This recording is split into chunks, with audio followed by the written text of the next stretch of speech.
कर देता हूं। इसकी सबसे बड़ी कीमत इस गठबंधन का भाजपा और उनके दल वाले पे करेंगे विधानसभा के चुनाव। मेरी गर्दन आप पकड़ लीजिएगा। आप किसी भी वर्ग से बात कीजिए, किसी सामान्य नेता से, पब्लिक से, उनके अपने सपोर्टर, वोटर और पार्टी के नेताओं से बात कीजिए, हर आदमी नीतीश कुमार के लिए आज अपशब्द और गलत बात है। 20 से कम विधायक अगली बार जदयू को आएगा। अगर नहीं आया तो मैं राजनीति से संन्यास ले लूंगा। इस आदमी को, जदयू को 20 विधायक नहीं आएगा, चाहे वो भाजपा के साथ लड़े, महागठबंधन के साथ लड़े कि किसी के साथ लड़े। बिहार की जनता इतनी बेवकूफ नहीं है, चतुर नहीं है, धूर्त है। नीतीश कुमार निहायत धूर्त आदमी है, जो पूरे बिहार के 13 करोड़ जनता को धूर्तता से मूर्ख बनाकर उसको ठग रहा है।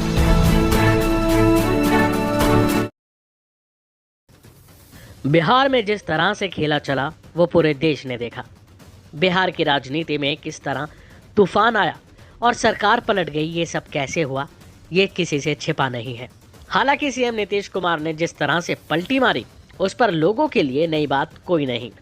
तो वहीं इस पर तमाम नेताओं के बयान सामने आ रहे हैं, जो बीजेपी नीतीश कुमार पर हमले कर रहे हैं। 400 पार है तो ये नीतीश कुमार को तोड़ो, शिवसेना को तोड़ो, एनसीपी को तोड़ो, हेमंत सोरेन के ऊपर रेड करो, केजरीवाल जी के ऊपर रेड करो। हाँ, ये नौटंकी क्यों चल रही है? आप डर गए हो 400 पार के, आपको 200 नहीं, आप 200 पार नहीं करने जा रहे हो। 400 पार की बात छोड़ दो, आपको 200 पार करने की आपकी औकात नहीं है, इसलिए आप ये सब करके आपका जुगाड़ जो है बहुमत का आप करना चाहते हो, लेकिन नहीं होगा। आप हारने जा रहे हो, आपको राम भी नहीं बचा रहा। और ये 2 साल में ज्यादा उनकी बीमारी बढ़ गई है। मैं नहीं बोल रहा हूं कि जिस पार्टी में वो चले गए हैं, अब बीजेपी में चले गए ना, मुझे लगता है, मुझे भी अब याद नहीं कौन से पार्टी में वो चले गए।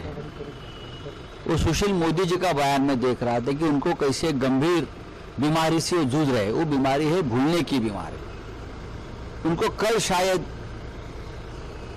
जब दवा वगैरह खा लेंगे तो पता चलेगा मैं बीजेपी में आया हूं, तो वापस वो आ जाएंगे इंडिया में। ये बीमारी बहुत खतरनाक होती है, देश के लिए भी, राजनीति के लिए भी और डेमोक्रेसी के लिए भी। ये बीमारी सिर्फ नीतीश बाबू को नहीं हुई है, ये बीमारी अमित शाह जी को भी हुई है, ये बीमारी प्रधानमंत्री जी को हुई है। यही 2 प्रमुख नेता है जो बार बार कहते थे नीतीश को हम नहीं लेंगे, अब हमारे पार्टी के साथ कुछ भी हो जाए, हाथ जोड़कर भी आए तो बिहार की जनता को हम वचन देते हैं नीतीश हमारे साथ नहीं रहेंगे। अब वो भी भूल गए, वो बीमारी जो नीतीश जी की उनको भी लगी। साथ ही एक और आपको भविष्यवाणी कर देता हूं। इसकी सबसे बड़ी कीमत इस गठबंधन का भाजपा और उनके दल वाले पे करेंगे विधानसभा के चुनाव में। लोकसभा में नहीं, लेकिन भाजपा को इसकी बहुत बड़ी कीमत चुकानी पड़ेगी आने वाले विधानसभा चुनाव में, क्योंकि जो भाजपा का समर्थक है, जो उनका वोटर है, नेता है, काडर है, आज उसके पास कोई जवाब नहीं है कि आखिर आप जिस नीतीश कुमार को आपने एक बार 2020 में थोपा, तब भी आपके 75 एमएलए थे, इनके 42 थे, आप क्यों नहीं मुख्यमंत्री बने? क्यों नहीं बिहार को सुधारने का जिम्मा लिया? एक बार फिर नीतीश कुमार भागे तो आपने कहा नीतीश कुमार धोखेबाज है, और आज फिर उसी नीतीश कुमार को आप बिहार पर थोप रहे हैं। उनकी चिंता बस इतनी है कि संसद में अगले लोकसभा चुनाव में हमारा 30-35 सांसद जीत कर आ जाए। अगर नीतीश कुमार ने पूरा बिहार को बर्बाद कर दिया है, उनकी मानसिक हालत नहीं है बिहार को चलाने की, इसकी कोई चिंता उनको नहीं है, वो बिहार के लोगों की चिंता नहीं है, उनको बिहार के बच्चों की चिंता नहीं है, तो लोकसभा में तो असर नहीं दिखेगा ज्यादा, लेकिन विधानसभा में भाजपा को बहुत बड़ी कीमत इसकी चुकानी पड़ेगी। और आप इस वक्तव्य को नोट करके, रिकॉर्ड करके रखिए, अगर न हो तो मेरी गर्दन आप पकड़ लीजिएगा। आप किसी भी वर्ग से बात कीजिए, किसी सामान्य नेता से, पब्लिक से, उनके अपने सपोर्टर, वोटर और पार्टी के नेताओं से बात कीजिए, हर आदमी नीतीश कुमार के लिए आज अपशब्द और गलत बात कह रहा है। और ये ऐसा मत समझिए कि बिहार की जनता समझती नहीं है। यही नीतीश कुमार हैं, 2010 में इनके नाम और चेहरे पर बिहार की जनता ने 206 विधायक जिताया था। आज यही नीतीश कुमार हैं जिनकी दशा यह है कि 40-42 को विधायक जीता हुआ है, और एमपी के चुनाव में हारने के डर से यह आदमी फिर भागकर भाजपा के शरण में गया है कि अगर मोदी जी भाजपा का साथ नहीं रहा तो खाता नहीं खुलेगा। अगली बार लिख लीजिए, अभी पीछे बार घोषणा किए थे कि अगर महागठबंधन में लड़ेंगे तो 5 एमपी नहीं जीतेंगे। अभी लिख लीजिए, अब चाहे जिसी गठबंधन में लड़े, भाजपा के साथ भी लड़े, नीतीश कुमार को 20 से कम विधायक अगली बार जदयू को आएगा।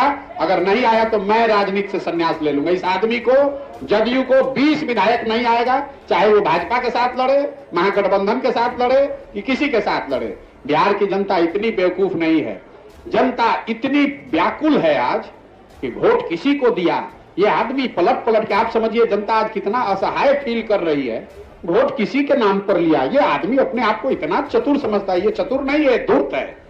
नीतीश कुमार निहायत धूर्त आदमी है, जो पूरे बिहार के 13 करोड़ जनता को धूर्तता से मूर्ख बनाकर उसको ठग रहा है। और इसका पूरा सूद समेत हिसाब जनता अगले चुनाव में करेगी। लोकसभा और खाली। तो दोस्तों, आपकी इस पर क्या राय है, हमें कमेंट करके जरूर बताएं। हमारे चैनल को सब्सक्राइब करना ना भूलें। आप हमसे जुड़े रहे, इससे हमें खुशी होगी। तो दोस्तों, मिलते हैं अगले वीडियो में।